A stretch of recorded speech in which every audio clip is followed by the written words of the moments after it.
퍼펙트 스톰이 몰려오고 있는데 컨트롤 타워는 보이지 않습니다.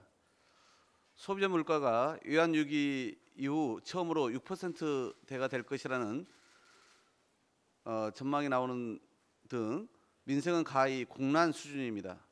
하지만 대통령은 근본적 해결책이 없다며 무능을 고백하고 만남 요청 땐 의지를 밝혀달라며 당대표 면담을 거절했다고 보도되기도 했습니다. 여당 원내대표는 국회 정상화는 내팽개 친 채 필리핀행 비행기에 올랐고 윤핵관은 자기 정치하느라 바쁩니다. 그 결과 머리를 맞대고 대책을 모색해야 할 고위 당정대 회의는 지금껏 한 번도 열리지 않았습니다. 세계 각국이 가용한 모든 역량을 총동원해 경제위기 대응에 애쓰고 있는데 이토록 태평하게 국민 고통을 방치하는 집권 세력이 대체 어디 있단 말입니까? 그나마 내놓은 대책들은 이미 실패했거나 생뚱맞은 처방들로 역대급 무능 정부를 자인하고 있을 뿐입니다. 국민들어 온몸으로 버텨보라고 할 게 아니라 대통령답게 여당답게 책임지고 대책을 마련하기 바랍니다. 국민 고통을 직시한다면 민생과 경제 위기 극복이 최우선 과제임은 당연합니다. 정부 여당의 각성을 다시 한번 촉구합니다. 아울러 인사무능과 아직도 하루빨리 버려야 합니다. 어제 선관위는 김승희 후보자를 정치자금법 위반 혐의로 대검에 고발했습니다. 이제 대통령이 해야 할 일은 분명합니다. 즉각적인 지명 철회는 물론 수사 대상이 된 부적격 인사를 장관으로 추천한 것에 대해 진심으로 국민께 사과하시기 바랍니다. 어제 발표된 여론조사에 따르면 국민의 60% 이상이 윤석열 정부의 국정 운영이 검찰공화국이라는 주장에 동의한다고 답했습니다. 윤 대통령은 윤재순 총무비서관 등 자신을 보좌한 검찰 일반직까지 대통령실 핵심 보직에 기용할 정도의 유례없는 인사를 단행했습니다. 이는 대통령의 인사가 아니라 검찰을 위한 인사라 해도 과언이 아닐 정도입니다. 이뿐 아니라 윤석열 정부는 대한민국 검찰청과 검사들의 수장이며 중앙행정기관장 중에서도 손꼽히게 막강한 자리라는 검찰총장의 사전적 정의도 바꿔버렸습니다. 검찰총장 공석 53일째 한동훈 법무부 장관은 역대 최대 규모인 712명의 검찰 중간 간부 인사를 단행했습니다. 검찰 특수수사의 주력인 반부패 수사 1, 2, 3부장에는 윤 대통령과 함께 했던 특수통을 중용했습니다. 산업부 수사, 서해 피살 공무원 관련 이재명 의원 성남FC 후원 의혹 등 이 정부가 요구하는 정치보복 사건만 철저히 파헤칠 윤석열 사단이 주요 보직을 차지한 셈입니다. 윤석열 정부가 만들고자 하는 나라는 새로운 국민의 나라가 아니라 새로운 검찰의 나라일 뿐입니다.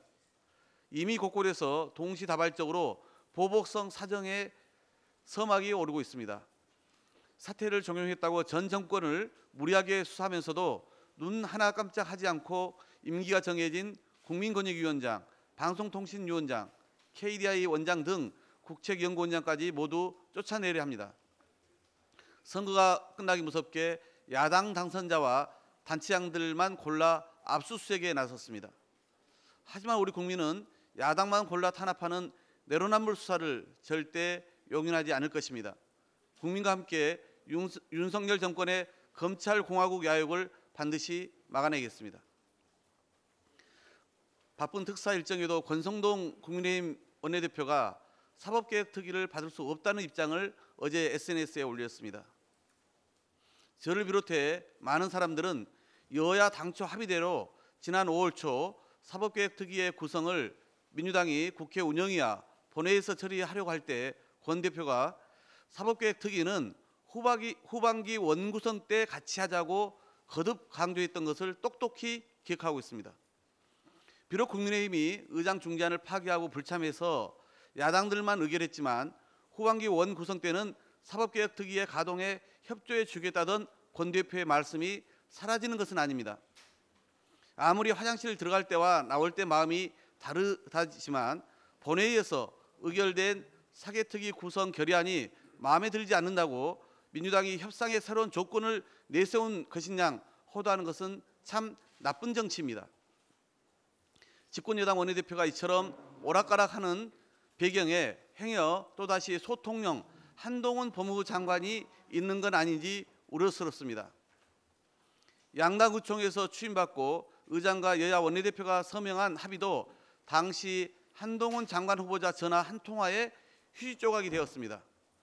2차 권력기관 개혁 법안이 국회를 통과했을 때 검찰은 헌재 권한쟁의 심판 청구를 예고했습니다. 이에 충실히 발맞추듯 국민의힘은 먼저 소를 제기했습니다. 그리고 27일 한동훈 법무부도 권한 자체가 없는데도 심판을 청구했습니다. 양측의 논리는 결국 동일한 법률과 입법 과정을 문제 삼는 셈입니다. 사실이 아니길 바라지만 대통령 최측근 장관이 국민의힘 합의 파기와 권한쟁의 심판을 사실상 지시하며 국회 정상화를 가로막는 정황이 넘쳐납니다. 국회 정상화는 정략적 의도에 휘둘리거나 입장이 번복될 대상이 아닙니다. 입법부 구성원인 양당이 협치를 통해 해결할 문제임을 다시 한번 강조합니다. 국회 정상화가 늦어질수록 국정 운영도 위급한 민생 경제도 더 어려워질 뿐입니다. 그 책임은 오롯이 집권 여당에 있다는 사실을 잊지 말길 바랍니다. 이상입니다. 다음은 우리